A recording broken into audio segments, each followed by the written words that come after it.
You're listening to Oilersnation Radio, presented by the Nation Network. Subscribe for free on iTunes, Spotify, or wherever you get your podcasts from. Thank you, Lisa. Oilersnation Radio, episode whatever. Liam, Dan, Rick, Tyler, Bagmilk in studio. We just spent the last 20 minutes talking about everything other than the Edmonton Oilers. Got out of our systems. We're just talking about Aaron Judge and looking over his shoulder Cheetah, for an hour. We're baseball boys now. Welcome in. Yeah, Liam and I both wearing Jay's jerseys. Jay is not in the room, but he's got his Ohtani jersey on. What was that Aaron Judge thing? I didn't watch the game yesterday.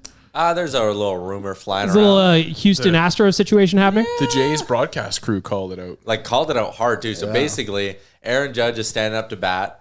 Pitcher gets his sign, comes set. Then Aaron Judge flashes a quick glance at the dugout for some reason, and then proceeds to hit the ball to the second deck, dead center. He did it twice, too. Yeah, he did it twice. And he said the reason he did it is because they were chirping from the benches. His own teammates. His own teammates. His own teammates were chirping him. Too hard, and it was already 6-0. So in honor of that, Aaron Judge proceeded to slam one out of the park to make it 7-0 to the New York Yankees. So he was looking at his own dugout? Yeah, like side-eye. It was Yeah, really I saw the weird, side eye. I just didn't know exactly I saw what the he's looking photo. at. So That's what are we said. thinking? They somehow figured out the sign. He's looking over to. He's looking at. John his dugout Boy's going to do a breakdown for us and figure it all Or out. are they Yeah. hacking? Because now they do the Yeah, pitch yeah. com thing. Yeah. Are the Yankees hacking pitch comms? And then just showing a signal, and that's what's coming down the. They just turned the old walkie-talkie to channel 3 instead of channel 2 where they agreed to be. I think we got to get rid of pitch comms and go back to the catcher running out to the pitcher every pitch. Yeah, they finally fixed Just run the ball times. back. I do get the pitch com thing, but I also miss the hand signals. Yes. I like to watch that. Wait, they Something don't about do watching it? a grown man with painted fingernails. Yeah. Yeah. Or taped fingers, too. Yeah, tape fingers. They don't do that anymore? Not really. Some Not as pitchers much. still like it, but Oh, You can interesting. still do it. So they just talk to each other. yeah, they have like a little device. The catcher will. It's not two-way though, is it? It's just one way. Yeah, it's one way. So like the catcher will have like a little thing with a bunch of buttons, and he'll go like fastball inside, and the pitcher gets the thing, fastball inside, and he throws it. Did you see the college team that got caught with having their players all had it in their batting helmets? They had microphones in their batting helmets. Yeah, that doesn't seem legal at all. Yes. What are they? What are you listening to? I believe that was the Wu-Tang coach. Clan. The coach was giving them tips. So the coach actually quit. He didn't know that was illegal, and he was so embarrassed by it, he quit. That was the end of Well, it. if Like you the ain't George- cheating, you ain't tried. Like the George Costanza thing. Is that not allowed? Is that frowned upon? If I would have known it, That's one of my favorite things to say ever. Is that not allowed? If you ever see me tweet that, that's where it comes from. All right. I suppose we've spent 3 minutes talking about baseball. May as well get into the Oodle Noodle Delicious debate. 18 locations and counting. You can still go get Oilers Nation stickers if you're up here in Edmonton. If you're in Calgary, you made a poor choice. Got it? Good. Tyler, what do you got for delicious debate for us today? You worried about Alec Manoah? No, okay, no, we're doing hockey. A little We're bit, doing yeah. hockey. A little bit. Was this season a step backwards for the Edmonton Oilers? No, it wasn't a step backwards. Was it a failure? Yes. But I would also say 31 teams fail every single season. The Oilers had really high expectations on themselves that they were going to go. We all saw the lane for them to go all the way. It didn't happen. So is it a step back? No, I don't think so. They really only lost they won 2 fewer games than they did last year. Not a huge step backwards. Failure, yep, because I just feel that way if you don't win the Stanley Cup. Yeah, I think I said anything less than the conference finals this year was going to be a failure. And it's weird to call something a failure but not call it a step back.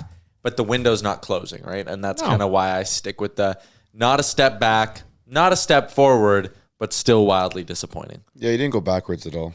It's disappointing, but they didn't go backwards at all. They didn't go backwards. There's still whatever happens in the offseason here is relatively minor, I believe, in terms of taking care of business. I don't actually think so. We'll talk about that. Well, there's no big name. Like, yes, there's got to be big. Obviously, the Bouchard contract, but you don't have to go bring in a Hyman. You don't have to go find an Echo. No, those pieces are. You're putting in. You're adding on like the second, not even the secondary stuff. It's really just the third and fourth string stuff. Just the ribbon on the present. Dan, what do you think? I think that the disappointment got amped up a little bit more from me than it would have been before had I not seen the opponents that were also joining them in the conference finals. You were sans the powerhouses there, and so I think that was just an opportunity missed. And so I think that's where I'm heading towards that disappointment range. But yeah, I mean, you can't say that it's a step backwards just because it's still just this team. And I didn't think that this team was going to win the Stanley Cup this year. I certainly didn't think we were going to be out in the second round.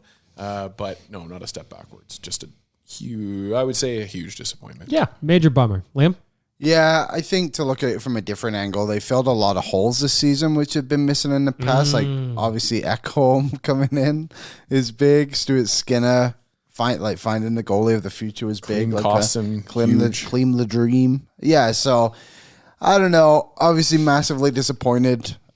Being at the game sucked. The third period was just There was a lot of us there, too. slow burn. I think the only people that weren't there were the people who have to do After Dark that night, and unfortunately, Dan. Sorry, Dan. It wasn't But there. yeah, just a bummer. But I'm not crying to the wolves about it. This organization has been in way worse situations than they are right now, and it's the hope that kills you. I think that's a Ted Lasso quote. Let me tell you, it is a way different flavor of being disappointed when you lose in the second round, feeling like you really should have gone out or gone further than when we were out by Halloween. Yeah, but okay, and there's not a better or worse one. This one's way better. This is way better. I don't think like this one. It hurts so much more. It's all at once. Bang, bang, it's over. But it's everything at once. The rest of it, it was like okay, it sucks, Slow burn. Sucks. Yeah, I don't know. I can't tell you whether like it's either like dying by a shot to the head or burning to death. Oh, shot to the head every Yes, time. please. No question. Yeah, it's just I everything think- all at once, and that's kind of what sucks right now. I just think about like during the Aikens era when I would be writing wrap-ups at like 11:30 p.m. when the California road trips were happening. but at least the expectations weren't there. But like had I'm sitting we there have our watching own the game ones. and I'm fucking writing about tacos and shit because I do not want to write about the Edmonton But we're Oilers. looking at a team with look at the players that were on that roster. If we were walked into Man, that, hope was alive. if we walked into that, Fucking Omark was gonna save us. if we walked into that and How thought dare something you. good was going to happen, How dare you? we need to shake our heads a bit, especially in hindsight. This one was. We should be playing in June. I would just like to say that is the second Linus Olmark reference today in this room, which is remarkable. Someone mentioned Sammy Vatanen to us on Oilersnation every day today. Turns out him and Linus Olmark play on the same team in Sweden, along with who were the other ones? Teemu Hartikainen Kainen. and Marc-Antoine Pouliot. Hell And, yeah. the French those- defenseman. Johan OV2. Oh man, Oh, forward our defenseman. How dare you? man, were we feeling good about those additions? Yeah, that was a sick team.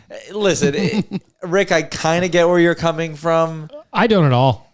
but it's less painful, right? You can never get broken up with if you never get a girlfriend. But Yeah, come like on. there was just we didn't have. That's a good way to put it. Like we never had a girlfriend. At least we got laid with a round of playoff hockey. Our expectations back then were very minimal. Yeah, but I like Right now they are the top of the mountain. I think It's better that the team does it this way, but it hurts more this way. It's like last season when kind of all knew the Oilers were going to lose to Colorado after a certain point in that series, right? Before he even got to the end of offside game call. You were four. down 2-0, and it was kind of like, we're probably fucked. Yeah, but like this one is like it was very optimistic until the end. They were up 2-1 in that game. They played so well. Actually, they didn't play that well in the first period. It was okay, I guess.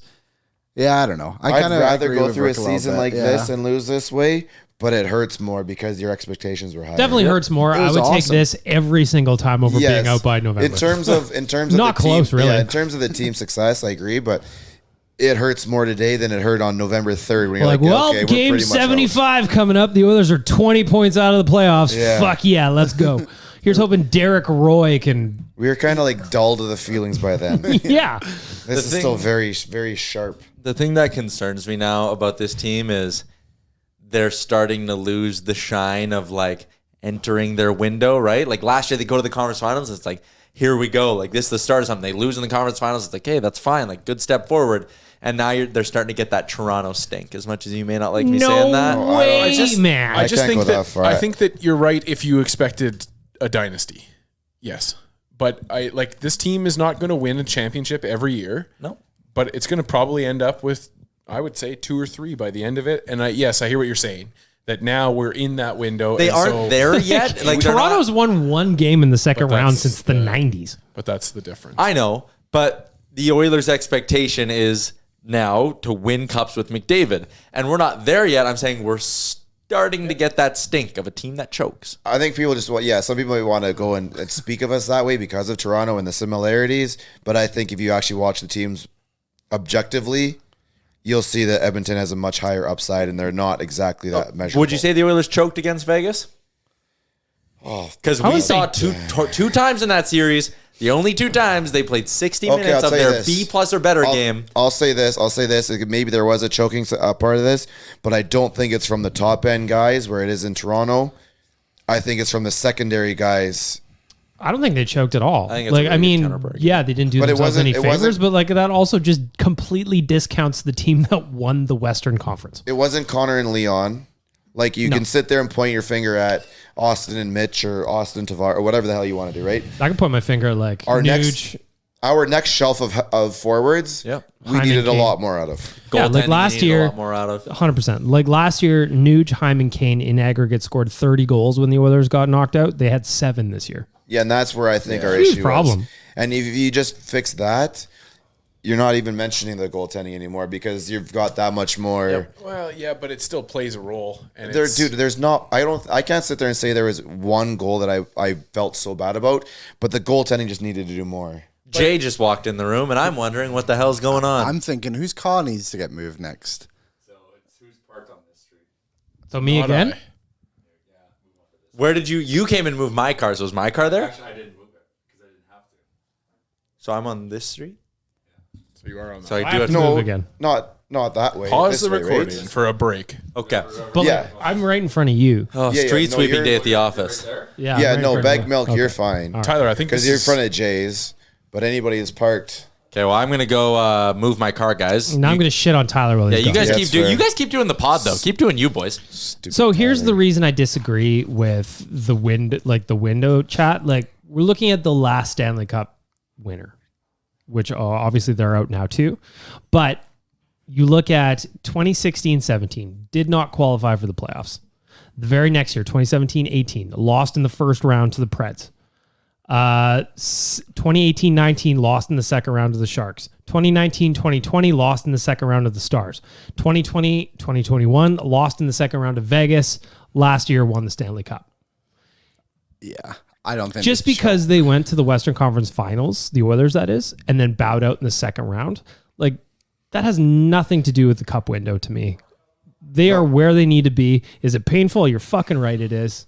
But the way I saw Leon talking post-game, I cannot wait to see what those two do next year. We just need so much more help from the rest of the team. Well, I think we're going to talk about some roster upgrades too in a little bit, but like, I don't think we should be concerned about the window whatsoever. No, I'm not concerned about the window. I think that's a lot of just. And comparing them to Toronto, like, it's not even close to. It's not even the same stratosphere. I don't think that's fair to categorize the Oilers as choke artists at all because in the last 2 years they've been to 5. They've been in 5 now, 5 rounds, right? And it's the same call now back to back years. It's not like in years previous, like Kane, Hyman, and Ekholm have been here, right? Like the Oilers, all those teams before had massive flaws. The only similarities are really McDavid and Draisaitl are on those teams. Like it's not even similar. Like Tampa Bay went through this for a long time too. I think it was 2015 they made it to the conference finals and then finally won in 2020. And it's not as if Vegas was this bad team. That's that exactly they were like, the- that's what I mean. Like, did the Oilers help themselves? There was a lot of times where they most certainly did not. Yes, they were brutal. 1,000% the Oilers could have been better, but like to discount the conference champions as the team that knocked you out, I just think we're being way too. I do have to move. All right. Well, All right, so Well, actually, just the three of us are going to. so you're just gonna pause this now, or this what? for an ad break right now. Good ad. great ad. Getting back to it, all the cars have now been moved for now. What a weird disruption to our hockey podcast. What are they doing out there? Street sweeping. Yeah, cleaning the streets. I've had to move twice already now. I'm a very fine citizen, making sure that the city crews can do their job. So here's my thing about street cleaning. Isn't this a night job? I feel like this is something you can do. can't do You it. can't do a bunch of can't do cars it on the at road, night. though. Do you know how Yeah, angry that's people true. would be if you drove those things around at night? That's the other. That's what they do in Show Park, and you just gotta but make they it roll, work. They roll with like the RCMP and they knock on guess. doors at like 10, 11 o'clock at night. Smaller too. community. Yeah. Tyler was selling it, but like saying out I didn't say any words. I don't know. No, I had no idea what you just asked me. Anyways, are the Oilers Tyler choke Sullivan. artists? Yes. No, I'm kidding. I worry, eventually you do get that stink. And that's why I think there's a lot of pressure on this team to come through and go deep next year. But it's not like they're bowing out in the first round. No. But And they lost to the, as we were saying when you were gone, they lost to the Pacific Division champion. Western Conference. yeah, win. but like I don't think they're that good, you guys. But like- think we I could But they're agree beat not. But like, them. it's I not like agree they with that. lost to the 8th seed. it's not like they lost to Florida. And they lost to them with arguably their third and fourth backstring or backup goalies. Taking out eyeballs for free. So it's like, choke artist, no. If the Oilers kept bowing out in the first round, sure. Here's a choke artist for you. The Boston Bruins. I don't think the Oilers are on that level right now. No, and I did like the point that you made, Rick, of it's not like it's McDavid and Draisaitl disappearing every time in the playoffs, and like that's the issue. The issue is the supporting cast helping out a little bit more. And yeah, I have faith that that'll get better. Like eventually you'll get a run where you get more support, like you did last year. It's got to be on those. Like, there's a lot of people out there, pointing the finger at the GM too. I think the GM has put together a Stanley fine. Cup caliber hockey team, and unfortunately, not all the horses pulled their. Listen, like if you want to talk about the secondary scoring, Nuge, Hyman, Kane, we talked about them. Not great. Could the defense been better? Yeah, Cody Ceci was apparently hurt all year. Didn't have a great playoff run. Stu didn't look like Stu. But again, we're talking about a rookie who carried the Oilers into the playoffs. I'm not hanging anything on him either. Oh. So there's some things that just didn't go well. And to win the Stanley Cup, you kind of need everything to go well. CC was hurt? Was that the rumor? Yeah, that's just kind of what's been batting around today on Twitter. That makes sense because he was so... We kind of spoke about this today on the Bad live all show. year. There's no he was hurt all year. No, but he was really good in year one. Yeah. And like a guy you didn't really see had the big goal in game 7. And this season he just comes and it's just like progressively like got worse and worse and worse as it went on and was borderline unplayable with some guys on this team at points. So he's an interesting one, I think, heading into the offseason of like what does the future hold for him? Well, there's a couple of players, right? Like I would have my personal list. Don't fucking at me. Well, you can if you want. Cody Ceci, can he be upgraded for a similar cost? Warren Fogle, Kyler Yamamoto. That's $9 million worth of players right See, there. and I think Fogle stays, but I can see moving out from I think Fogle did it like in the second half of the year and in the playoffs. Everything you want to like. I'm Sure, talking you might want a little more points out of him, but I think you saw a lot more out of Fogle. I'm talking strictly dollars though. I think the thing with Fogle would be from a dollars in perspective. Are you going to get $2.75 million out of him? Or can Dylan Holloway play that role on his ELC? Can Xavier Bourgault play that role on his ELC? That's really all I'm talking about. Can you get Bourgault won't be, but can you LeBlanc get might. 28 points for less than 2.7? I think, and it's just strictly mathematics because you talk about the Bouchard extension. We're going to talk about him in a little bit because Frank was on Oilers Nation every day yesterday talking about it. But like, it's going to be dollar in, dollar out on some of these guys. Yeah, and that would be my list of 3 potentials that get moved based mostly on dollars. But I will say in the last 4 months, Fogle went from number 1 on that list to number 3 on that list for me. 100% agreed. But what about? And I know he played really well, but just lefty righty, Kulak. See, like you can't move that guy. I don't think you can move But him if because I get it, but if you look at your lefties, right, you're gonna have Nurse and Ekholm there, then you're gonna want Broberg there. So can you somehow get rid of? Though? But if you get rid of, I think so, yeah. But if you can somehow get rid of the money of both Kulak and Ceci and turn that into Ceci's replacement, are you in a better spot? I think sometimes, and I think Vegas did a good job of this, like lefty righties aren't as important as we all make them seem. I get it. It's obviously really good if you can get 3 left, 3 right. But that game Pietrangelo was out. I can't remember what hand it was, but 5 of them shot one way and 1 shot the other way. I'm going to guess Shot the 5 other way. lefties. I think it was 5. Yeah, it must have been something like that. Whatever it was. Righty. Yeah, so it's like, how important is it? Because obviously the question is where does Broberg fit into this equation, essentially, right? Like, but at some point it's like, okay, man, like you're just gonna have to play on your right side, or maybe Kulak just plays on his right side. I think Kulak could definitely do that. I think he could too, and I think Kulak is way too good of a player and too valuable when push comes to shove. Because he can slide up. He made a great play on the McDavid goal. We're still running 6. out of spots here, though, team. But like I am not, if I'm GM/coach, which I should be, thank you. I'm not writing Broberg's name in ink whatsoever. Which is why I think they need to consider trading him this offseason. I would. What do you does get more for, though? What are you going to get for him? Is there a team out there who likes Broberg and maybe has a veteran they'd swap with you? Right? Like, How old is Kulak right now? 30? No, I think he's only Hair over? 28. No, Brett Kulak is 29. Okay, so damn, right in the middle. Right, but like if a team out there says, hey, we really like Philip Broberg and we got this 29-year-old right shot D-man here, what does Broberg plus get you? And then you flip out CC for like a third-round pick. Are you a better team potentially with that kind of an upgrade? Or do you use Philip Broberg to fill a hole up front in your top 6, get a winger, and then trade CC, trade Yamamoto, use that money, go sign Scott Mayfield, go look at a Damon Severson or something. I'm just saying, like, I think Broberg can be used as a chip. And the reason I say that, not that I don't believe he can one day be an NHLer, but we're getting to what year now of Philip Broberg? And we still are sitting here going, ooh, can you pencil him in next year? Okay, any guy who you are not writing in ink in the starting lineup next year, you discuss trading them. Do you think that Kulak can play what we saw from him this year? Can he do that another year or two? Yes. For At least $2.75 one. million, I'm more than willing to take I that am chance. way more comfortable with Kulak than Broberg. I think with Broberg too, though, like, so you've got to look at his money, and we keep talking about like money in, money out. Like, what if you do bring in this veteran guy and it hypothetically doesn't work? Just play devil's advocate and you just get rid of a guy who's on an ELC for however long that's going to help your cap situation. Like, I wouldn't move Broberg this summer. I just don't think it's going to be beneficial to the franchise at all. Moving, I out think, a young yeah, I defenseman agree. like I that. agree there. You Considering have to. there's literally nobody else behind him. Eventually, you need to.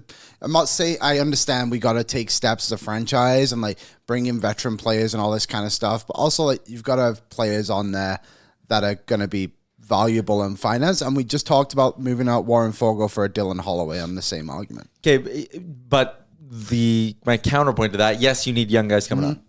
But I personally right now, I don't give a shit about 4 or 5 years from now. I care about the next 2 to 3. And Nurse, Ekholm, and Kulak are all locked up for those years. You've chosen who your 3 defensemen are on the left side. I get wanting depth. That's why you sign guys for cheap in the offseason and you bring in that layer, which I don't think they had this year.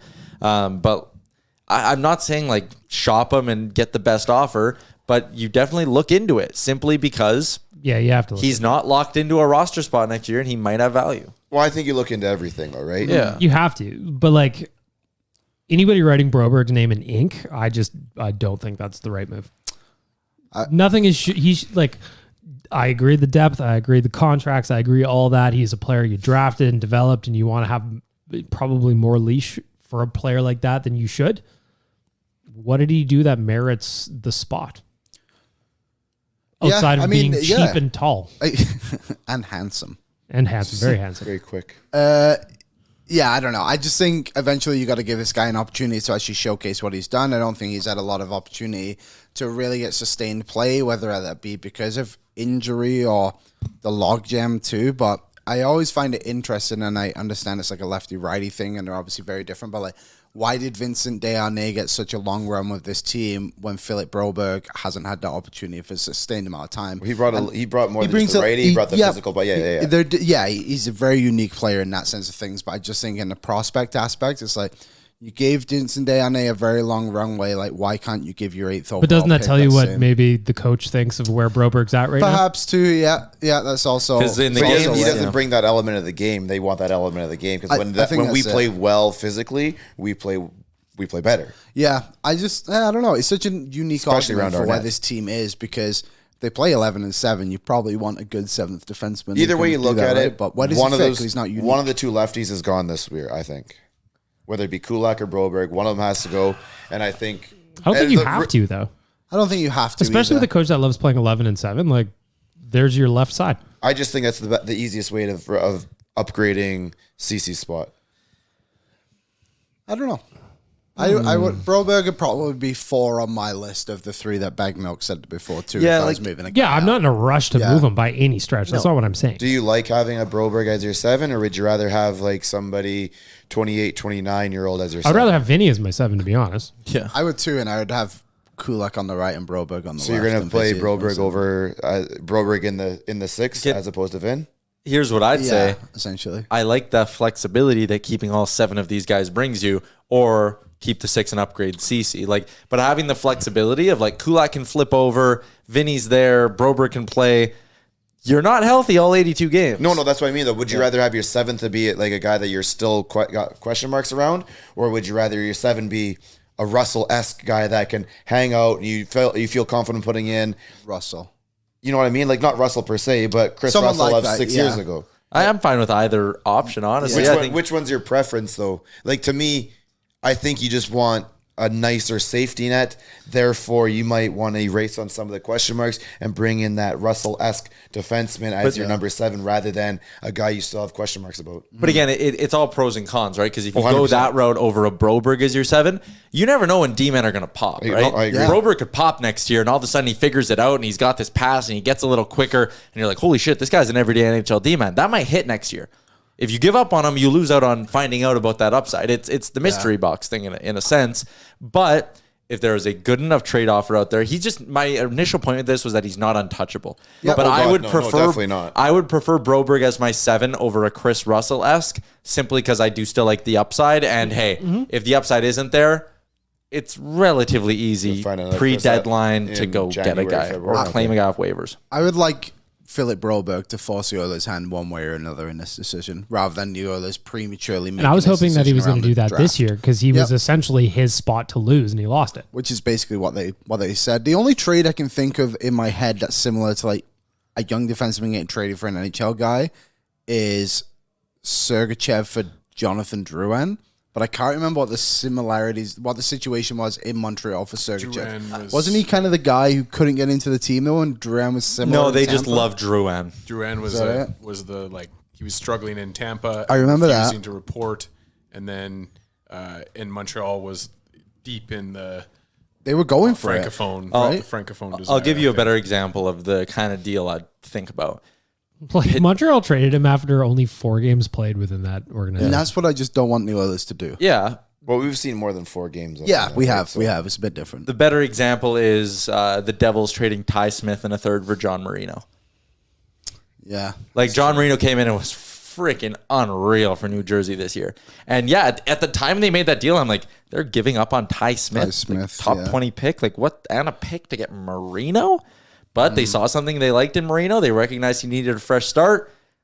They knew Ty Smith wasn't what they needed because they had Dougie Hamilton, and boom, they ended up like, what a trade that was, right? So that's what I'm that's looking fair. at is if there's a D-man out there who you love, and the team goes, yeah, we'll give him to you if you give us Broberg, I'm not hanging up the phone if I'm Steve Staios. And the thing now, that goes right into mine. The thing now that is kind of not plagued, but Broberg to Holland, keep him attached, is that wasn't he Holland's first pick. Yep. So now that It's his first attachment love. might be gone with Steve Staios, Steady Steve, Yeah. coming in. Potentially. Broberg seemed like a Staios type D-man. Need a glass and out kind of guy. Yeah.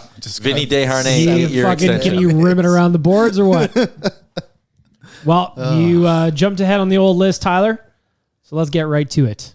On the DFO rundown, Frank Seravalli speculated that there could be a shuffle coming in upstairs with the Edmonton Oilers. Ken Holland would be moved upstairs to just POHO, or I guess maintain POHO. Maintain POHO, lose GM. Yeah. And then Steve Staios would be the new general manager. Yeah. Basically, from Frank's reporting and some other stuff, this is basically what's going on. The Oilers brought in Steve Staios like a year ago or whatever. Steve Staios is going to AMA travel his way up into the GM position after coming to the 100%. Oilers last week. They bring He's him gonna in. plan out his summer vacation via AMA travel before settling in his new office at the OEG. Hundy P. I wonder where he would go. Probably Banff. Probably, I imagine. Well, because he played here forever. Yeah. You know exactly where he needs to Yeah, go. he knows. So he's going to reach out to the fine folks at AMA Travel. Was he around for the DVD? Ooh, He might Danny just go- Heatley. Yes, he was around. He for might the just go DVD. take a spin off that. He might just look at the DVD. He's got that thing framed in his office behind his desk. Couple of spots in there, like picks a it out. platinum record. As we saw in the bubble playoffs, the mountains are right there. 20 minutes. So you just Rock throw AMA away. Travel, you book that in, then you come on back 20 minutes later, you're in your office at OEG. Basically, they hired Steve Staios. And they really liked him. And what they're now learning is that other organizations maybe like Steve Staios. And the wording Frank used was they will be proactive and protective with Steve Staios. If the Ottawa Senators want him, the Oilers might make it difficult for that to happen. You never want to stand in the way of a guy getting one of the 32 GM jobs. But basically the move here is, okay, we don't want Steve Staios to be gone. Ken Holland's in the last year of his deal, and the sense always was Ken Holland's not signing another contract here in Edmonton. This was a 5 years, right the ship for us, and then in a way, transition the power over. And I think this is just part 2 of what is ultimately a 3-part plan. You identified a guy who could be your next successor. He sat in the organization for a year. You give him a step up while Ken Holland's still watching like over. head of player development or something like that. Special assistant to the general manager. Dwight Fruit, You essentially. didn't even read that off anything. I was just sitting on. He's so Right. Okay, so now we're cooking. Yeah, right? Steve Staios is Dwight Schrute. He is. All right. So year 2 There now we go. Now we're talking. is Steve Staios takes over as your GM. More hands-on. He's making He's gonna the calls. paint the office black immediately. But Ken Holland's still kind of there overseeing it. And then year 3, Ken Holland's gone and it's Steve Staios' club. Can I ask a question just because I don't know? Sure. Why do we like Steve Staios so much? I've kind of questioned this too. I don't know. I think he did well in junior. I think he was did. an analytical I guy did in see that he junior. did Was that kind well of, in junior. along the lines of what people think NHL exec should be now. And he used to play for the organization. Yeah, I mean, but yeah, let's not hide he's that. he's fitting a lot of check marks outside of that. But when you add it to this, then yes, I think that makes the handshake. Yeah, I don't know how many boxes he checks outside of they like him and he's a former Oiler. The analytical side of things, like he's getting all sorts of tires Yeah. pumped about the analytical side of things, and that's kind of like the one thing that people say that is a negative about OEG and the Oilers organization is that they're not very analytical. You bring this in, add it to what we have, and Brad that should Holland just is be already- the. He was he built a really good junior program in Hamilton that gets you a lot of points. He's been around now kind of learning the craft. He was in Toronto for 4 years in player development. It's like he took the necessary steps, and I think people are just recognizing him as a smart hockey mind. And it's like, okay, he's young when it comes to like management, and he's got experience in the league at different levels now, player, whatever. He's ran a club, and now he's learned under Holland for a year. It's like, okay, the next natural step here is someone's going to give this guy a shot. The analytics thing is funny you mentioned that, Rick, because Tyler and I spoke to Frank about that yesterday, and Frank basically said the organization kind of does do that a little bit already with Brad Holland and Staios in charge, but no one really wants to give him like a ton of credit for it, because when you pick up those massive boards, it's like, look, our analytics staff is like 20 people, then they always have like 2. Yeah. But if you have 2 people that can do the same job as 20, what does it really matter? I've always been told that there's a larger analytical department in the Oilers organization than the crowd gives him credit for, but all I know is what I've been reading about the positives about Staios, and that a lot of it is along those lines. I wasn't like trying to discount the idea. I'm genuinely curious. Well, yeah, I think there's a lot more than just the quote unquote old boys club that was considered here 10, 15, 20 years ago. I also think there's a little bit of up top. A certain someone sees a former Oiler and is like, keep him. Still an Oiler. Once an Oiler. Once an Oiler, always an Oiler. There's also, Frank keeps bringing up, Paul Coffey apparently has a ton of pull. He dropped that on Oilers Nation every day. He dropped it on the rundown. It was like, Paul Coffey is in on almost everything this organization does. No one knows his job title. No one knows anything, but he's got pull. Ears or voice? Like, does he just get to sit there and be part of it like a fly on the wall? Or does he actually get like the talking stick every now and then and it actually means something? Because I think there's 2 different things there. I'd like to see them pass along a conch, but that's just me. That's Go what I'm ahead. talking about, right? I think his voice is heard by very important people and valued Very by important people or very important person? both. I think those kind of go hand in hand. Well, I think that the very top of the mountain is where his voice is going to be the most The received. guy with the name on the checks, I think we're talking about. Yeah. And underneath that, I think the love for see, I think Voldemort? underneath Is it that- Voldemort? I think underneath that, they're told to listen to him. Fucking rancor coming out of the depths of hell. Listening to Paul Coffey. So who is, like Frank said yesterday too, like the Oilers board staff is very, very small. So who is it? So it's Holland, both of them, Steady Steve, Paul Coffey, and is there someone else? Kevin Lowe. Bob Nicholson. Bobby Nix. So that's the 5. Who Do you we have heard any- might do you have retire, any- Do you have any proof that he isn't part? I've no Tyler? proof Yeah. that anybody's Wasn't part there of a this. quote I've this never morning? seen these people. Wasn't there a quote this Exactly. morning from Bob Nicholson that said he's never leaving Yeah. the office? Well, he was like, I fucking leave it. there was a report that was like, I'm retiring. And then today I was like, that's psych. which is weird, but whatever. I had the vision of. Can we insert the drug Leonardo DiCaprio from Yes. Wolf of Wall Street? Yeah, I'm not fucking leaving. Great. So, anyways, yeah, Steve Staios will probably be our GM like next week. What do you think it's weird that he skips or jumps two people that were considered perhaps to be next? Yeah, like Keith's just sitting there, sad panda face now. Well, he's sitting in Bakersfield. I think Keith's got to be happy with what he's got. I don't think. Okay, but Keith could everyone's ever been have done like, it. this time last year, Keith was getting a good push. 8 months ago, Brad Holland started getting a big push, and today we're like, All of these Steve in this Staios. Yeah. I actually think Keith Gretzky would have been a very good general manager for the Edmonton Oilers, but he could never have done it because his last name is Gretzky, and everyone would have just shit on him for the Oilers for being like, oh, because his name's Completely Gretzky, agree. but he's like, Completely he's agree. actually done a really, really good job of this franchise. when He he's could been go here. run like the Florida Panthers, and For no one sure. would bat an eye. Yeah. No, but he's done a great job here. But yeah, And the I don't think no-name he'd ever have Coyotes, done it. the Yeah. no-city Coyotes. I Houston think Yokes. Keith Gretzky's in a good role here. Is my Yeah. point. I think Brad Holland is kind of the same thing. He can't be the GM here. He can't be the GM in Detroit. He'll get a look in some other city one day, but like Fair enough. right, like Yeah, you got the stink about you. yeah. Nepotism. You get that old nepotism stink. Toronto What's for stink. dinner? We didn't think we were going to be able to talk about anything today. Steve Staios. No, the impressive thing is when we do this on August 11th. That's true. Yeah.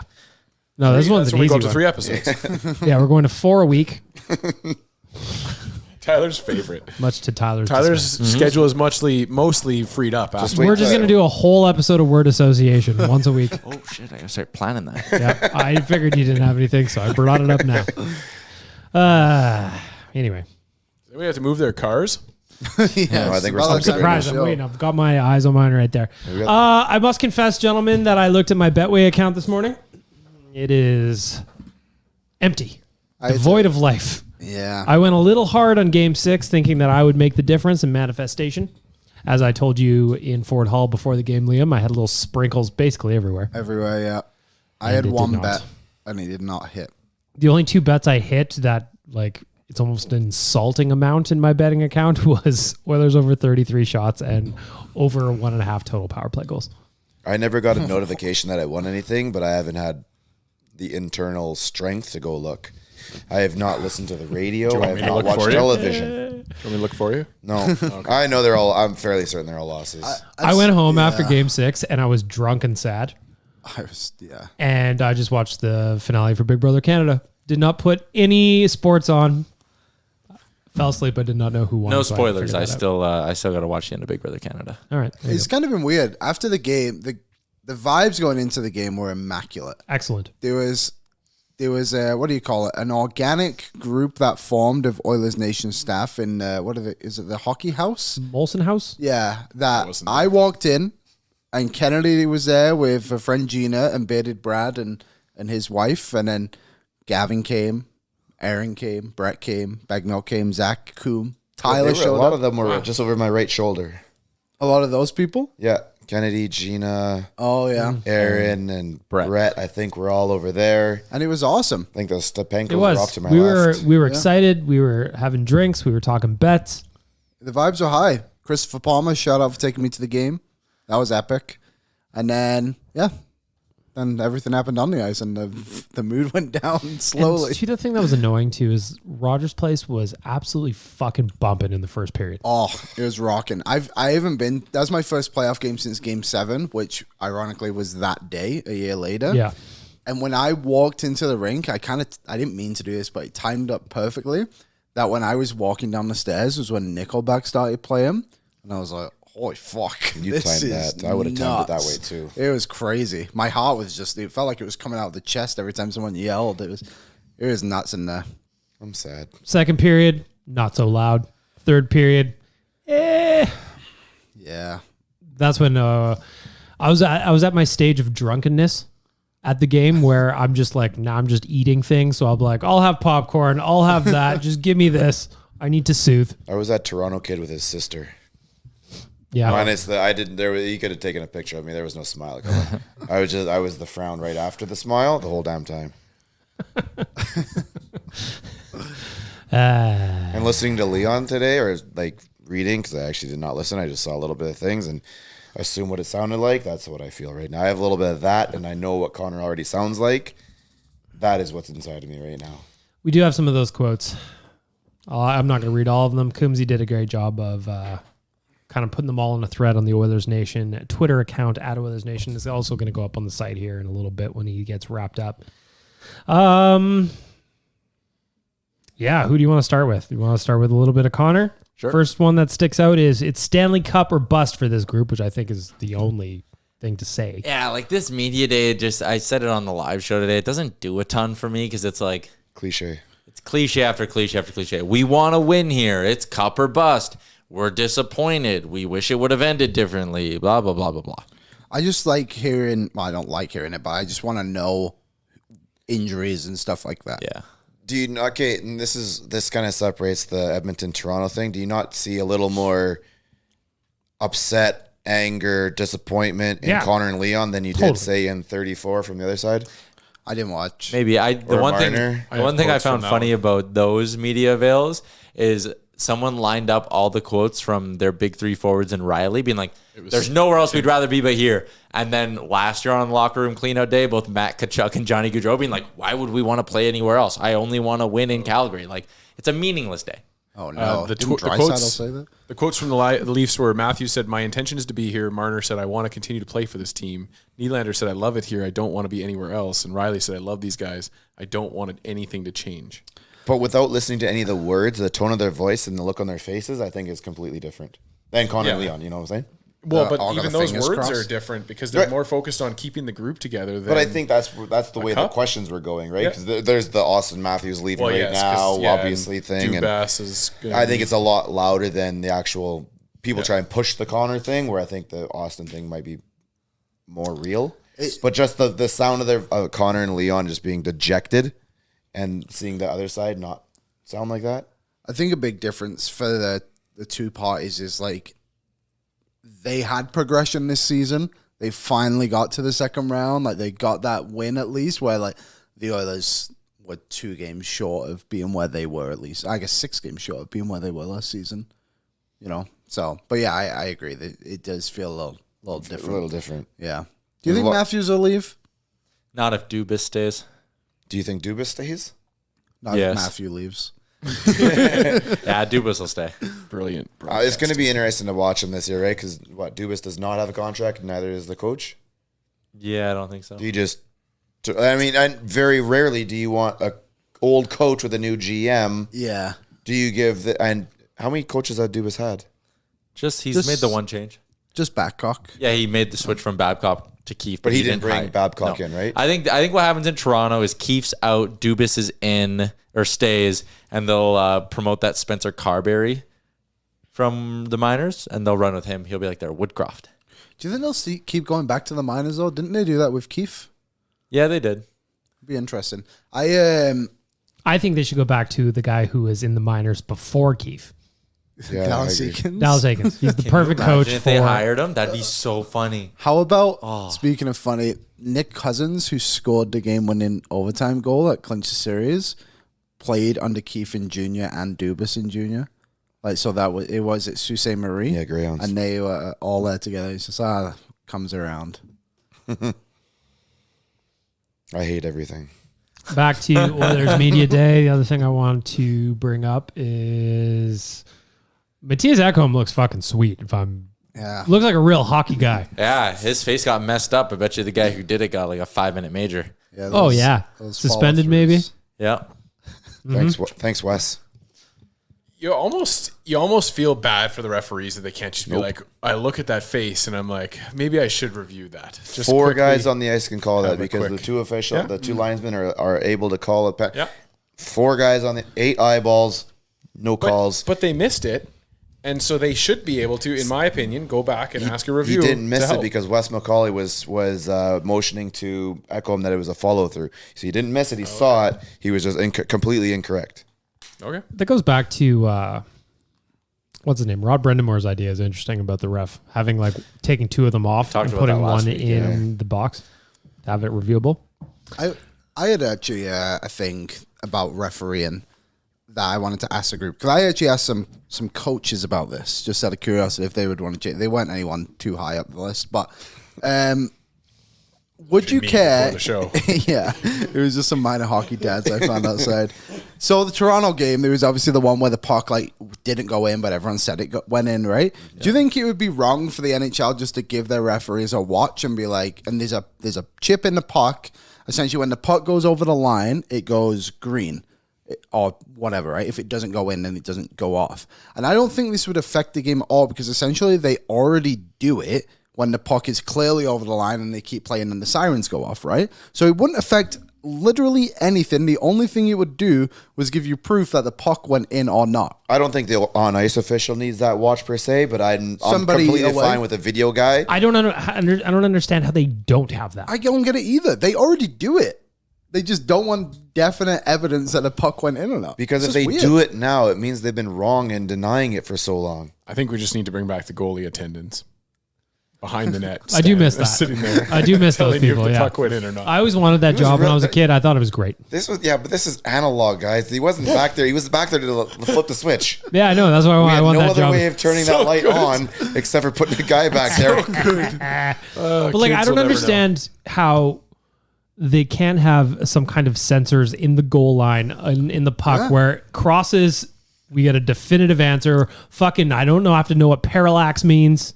I think we need to find some scientists to speak to, and probably in like August or July when things are a little slower, and see if the science is there. But the issue in this one was that the referee blew his whistle, right? I intent to blow. I don't know. I think Was it the intent to blow? Okay. Yeah, it's a great rule. That's all the still photos you can't tell because you don't know when the whistle went. Yeah. They're like, look, the puck went in the net. Well, the whistle could have gone 45 seconds ago. This picture means nothing. Yeah, it's. I just find it very interesting, and Dan used this the other day, and I've thought about it a lot since. But when you said the referees don't want to use the tools around them as a positive, they use them as a negative, and I think the NHL as a whole is basically the only major sport in the world that doesn't use technology to its advantage to benefit the play on the ice, which is ironic for a league that says they want more goals and they take so many away still. Best sport, worst league. Yes. And it reminds me kind of like the NFL with the catch rule, like the Des Bryant thing. Yeah. In the end zone. It took them a while, maybe 2 or 3 seasons after that actual play.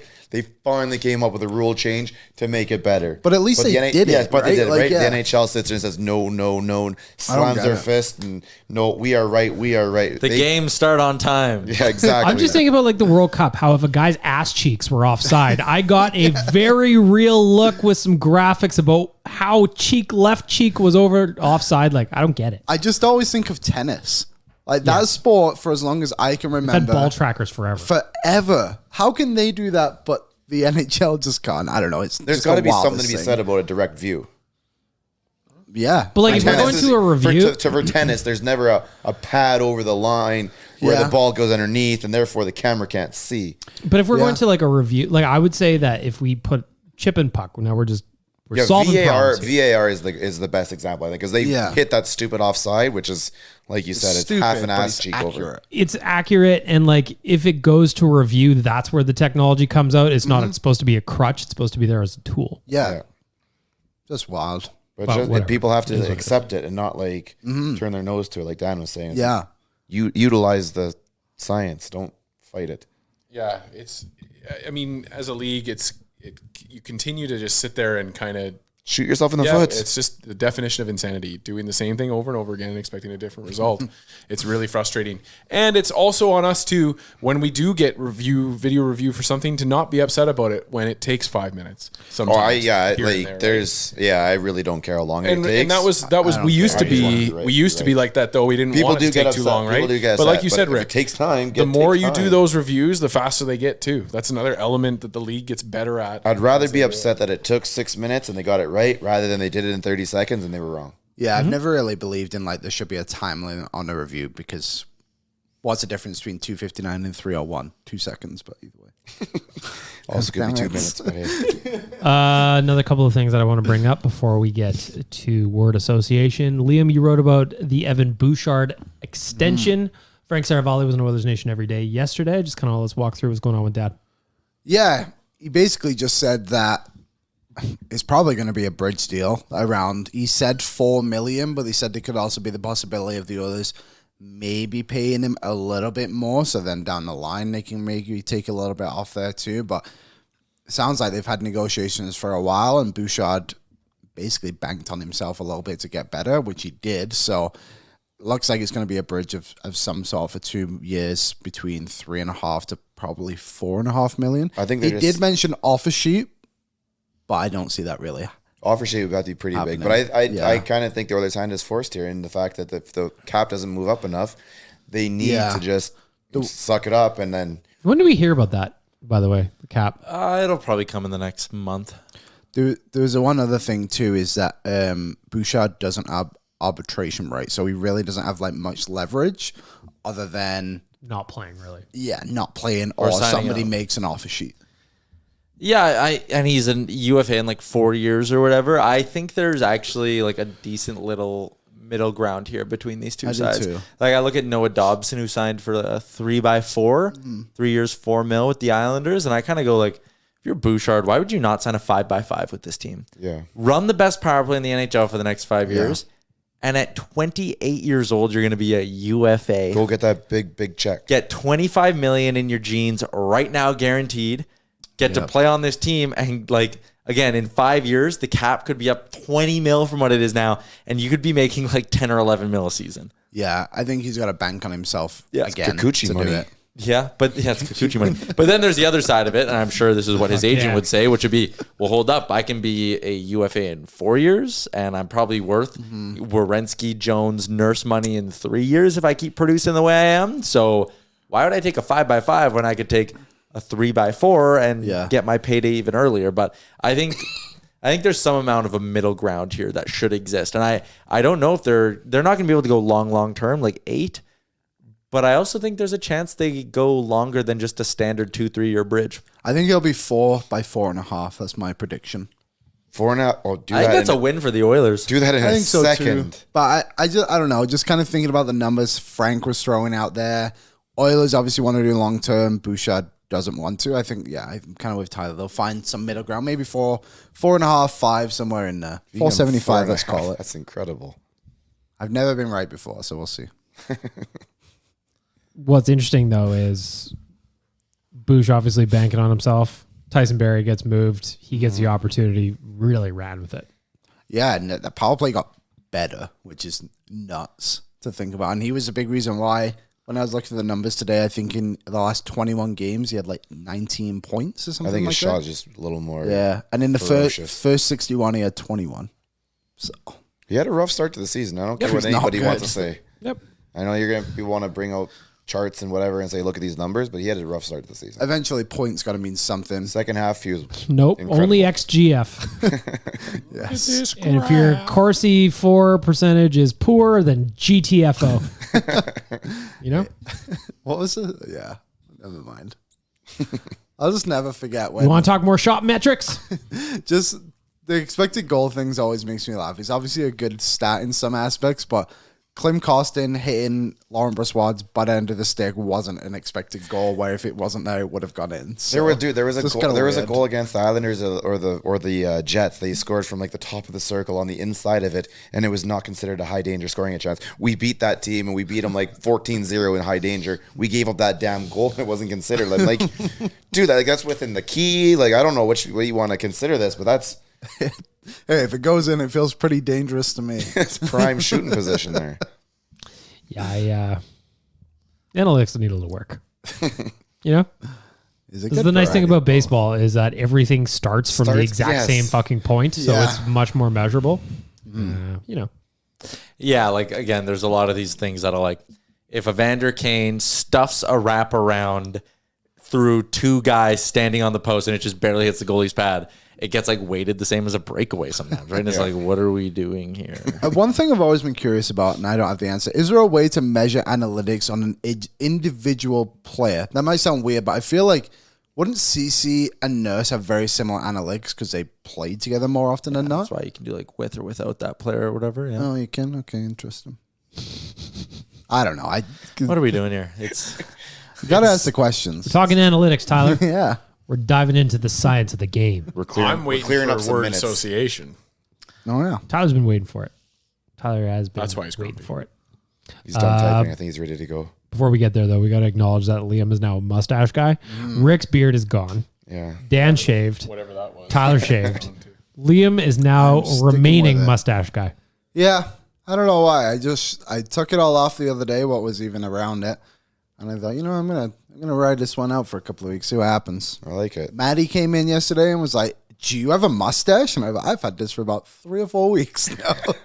So yeah, as you can tell, it's probably going pretty well. It's those blonde locks, buddy. Somebody said it makes me look younger. So There you go. back in my early 20s, I guess. Makes you look like you have a mustache on your face. Yes. I just wish I could grow one, I just wish I could. That is, yeah. Struggle is real. I'm almost too. 40, people. Almost 40. All right, Tyler, you're excited. Time for word association. How many words have you got for us? 4. What is the order? We'll start with you, Bag Milk, and then we'll come around and end with me. All righty. Number 1, Stuart Skinner in the playoffs. Meh. Average. Below Low average. average. Not all to blame. Disappointing. The thing with Stuart Skinner is like, I got so much leash for him. But the weird thing about being an Oilers fan and doing what we do is if you say, like I said, Stuart Skinner had a bad game in game 6, which he did. You got pulled again.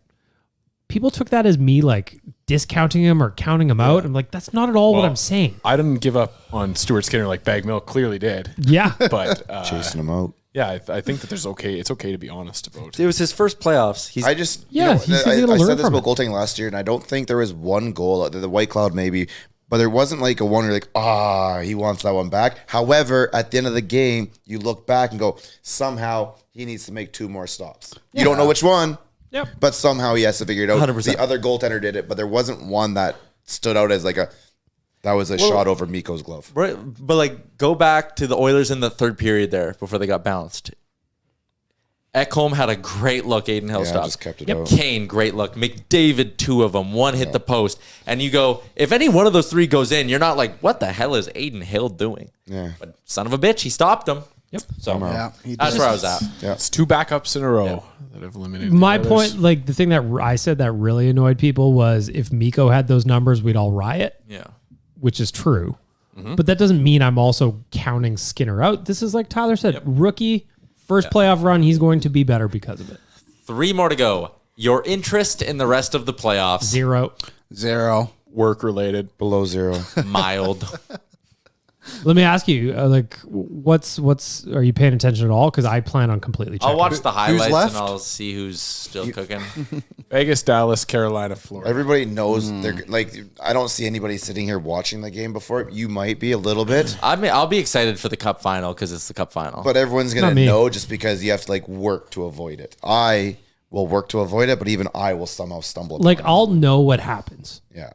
but I'm not going to be watching games. I'll find out in the morning. Oh, the rest of the teams, I have a reason to hate all of them. Yep, me too. That's why I won't Florida? be watching any of them. What reason do you have to hate Florida? What have Fuck they done? Florida. Matthew Tkachuk. TKACHUK. Wow. Thank you for Good speaking that player. out. He's not a You're flame welcome. anymore. That's good. Doesn't matter. You'll always no, but you know what? But what would he say after beating the best team in the league? We won the award of Our having award to beat is the the next, second best which team. was an inside shot at the Oilers because he knew damn well, but he knows he hates us. That was a shot at us. Aye, okay. And All right. was he wrong? Number Yes. 3. The blank Coyotes. Houston Coyotes? Kansas City Coyotes. Tempe. Quebec. Salt Lake City. They're going to be the Jazz? Why not? Do we think that they're going to lose the vote tonight? Frank thinks they are. Oh no. Really? What did Frank say? He thinks that like it's far from a guarantee that this vote's going to pass, and he thinks it's more likely it doesn't. And That the NHL is- might need to have a So plan. that happens today. We're going to find out tonight, there's like some 10 sort of o'clock. There's vote no today, earthly way the NHL has a plan for failing that vote. There's no way that at this I think moment. they do. Some- some we guys- know they've had conversations. Some guys have it. They just have to like press send to Bettman, but guess. Bettman's not considering He's it. like- But somebody underneath him has like, oh, this happened. I don't know how that. I quickly drew this up. I can't wait till the Coyotes move and Bettman will be like, they've always been in Houston. I've always wanted them here. Gary, was I've been trying to get him here for Arizona a years. failure? No, the Arizona thing went exactly according to plan. They were a placeholder for Houston this whole time. Yeah, they're building something. All right, number 4. Shirelli interviewing in Pittsburgh. Let's go. How? Savvy by Pittsburgh. Hockey guy. Classic. It is classic NHL. I think Rick and I are in line. Like, of course, it's like Shirelli, Bergevin. It's like, who the fuck? How? What did you do? How did you just like- decide these names? Dallas Aiken's going to line in as a coach again at some point. Just results do not matter. Word. Babcock's names come up in like 3 franchises for coach. Yeah, Columbus is apparently considering him, and I'm like, New York Rangers too. Why? Why would Would you sell any of your jerseys if they bring in Babcock? I'd buy in. I'd get Babcock on the back of all of them. He's getting Nash, one of each. taken off to get Babcock. Just put like when on. you ate cat food, you got to hold to this though. That's it. Those are my 4. Oh, Good. That was a good segment, Tyler. Yeah. Great job. Yeah, I like the way we kind of elaborated on them all. We went away from the Oilers. I think I'm starting to find my groove with this. finally. Just in time for us Just to go for the down to offseason. once a week and never do it again. We'll find a way to slip it into the Friday episode. There's going to be plenty of time over the summer. There you have it. Word association, Tyler's award-winning bit. That's what BetVay pays for. They go, yeah, we like when you guys talk about betting. But what we're really here for is word association. I've seen the memo. We showed them the segment. They almost pulled all their money off all the shows immediately. They were like, this is terrible. That's why they had their logo on the ice in Edmonton, is because they knew it would be loosely associated with word association. Yeah, what's with the Chipotle ad? I made that joke in game 1, and it was really upsetting. We do not have a Chipotle anywhere near here. Oh, is there one in this Canada? was brought up early in the year. Yeah, they have in Toronto.